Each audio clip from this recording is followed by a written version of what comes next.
धनतेरस म्हणजे श्रीमंती आणि शुभतेचा सण।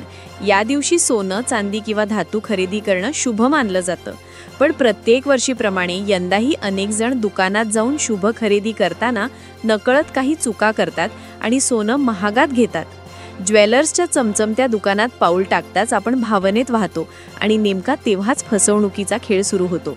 म्हणूनच या धनतेरसला जर तुम्हाला शुद्ध, परवडणारं आणि योग्य किमतीत सोनं किंवा चांदी घ्यायचं असेल तर काही स्मार्ट ट्रिक्स लक्षात ठेवा। सर्वप्रथम लक्षात ठेवा, सोन्याच्या किमती दररोज बदलतात, त्यामुळे खरेदी करण्यापूर्वी दर तपासा। इंडियन बुलियन अँड ज्वेलर्स असोसिएशनच्या वेबसाईटवर किंवा अधिकृत ॲप्सवर दर पहा। दुकानदार सांगतो तो भाव नेहमी बरोबर असेलच असं नाही। दरांची तुलना केल्यावर तुम्हाला लगेच समजेल की कोणी अधिक घेत आहे आणि कोणी योग्य भाव सांगतोय। दुसरं म्हणजे सोनं खरेदी करताना मेकिंग चार्जेसवर लक्ष ठेवा। बहुतेक ज्वेलर्स सोन्याच्या किमतीपेक्षा जास्त नफा मेकिंग चार्जेसमधून मिळवतात। साधारणतः 8 ते 12% मेकिंग चार्जेस वाजवी असतात, पण काही ठिकाणी ते 25% घेतले जातात। अशावेळी किंमत विचारताना सोन्याचा भाव आणि मेकिंग चार्जेस वेगळे विचारावेत। शक्य असेल तर जुने किंवा नामांकित ज्वेलर्सकडूनच खरेदी करा। तिसरं महत्त्वाचं म्हणजे हॉलमार्किंग।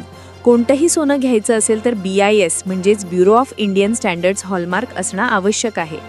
या शिक्क्याशिवायचं सोनं म्हणजे रिस्क।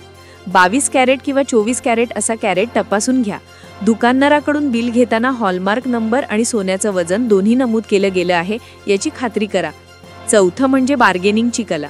धनतेरसच्या दिवशी गर्दी असते, पण ग्राहकावर लक्ष वेधण्यासाठी दुकानदार किंचित सवलत देतात। तुम्ही थोडं स्मार्टपणे बोललात तर मेकिंग चार्जेसमध्ये 2 ते 3% सूट सहज मिळवू शकता। कधीकधी ज्वेलर्स धनतेरस ऑफरच्या नावाखाली काही फिक्स्ड डिस्काउंट देतात, त्या ऑफर्स तपासा, पण खरेदी करण्याआधी नेहमी वस्तूची शुद्धता आणि वजन पहा। पाचवं म्हणजे डिजिटल पर्याय। जर तुम्ही गर्दीत दुकानात जाणं टाळत असाल तर आज अनेक प्रतिष्ठित ब्रँड्स त्यांच्या वेबसाईटवरून सोनं विकतात। तिथे पारदर्शक दर आणि हॉलमार्क खात्री असते, पण खरेदी करण्याआधी वेबसाईट अधिकृत आणि प्रमाणित आहे याची खात्री करा। या काही सोप्या आणि महत्त्वाच्या टिप्स लक्षात ठेवल्या तर या धनतेरसला तुम्ही फक्त सोनंच नव्हे तर बुद्धिमत्ताही खरेदी कराल। पैसा वाचवणं म्हणजेच खरं सुवर्ण गुंतवणूक। त्यामुळे भावना नव्हे तर माहितीच्या आधारावर निर्णय घ्या आणि आपली धनतेरस खरेदी खरोखरच शुभ बनवा।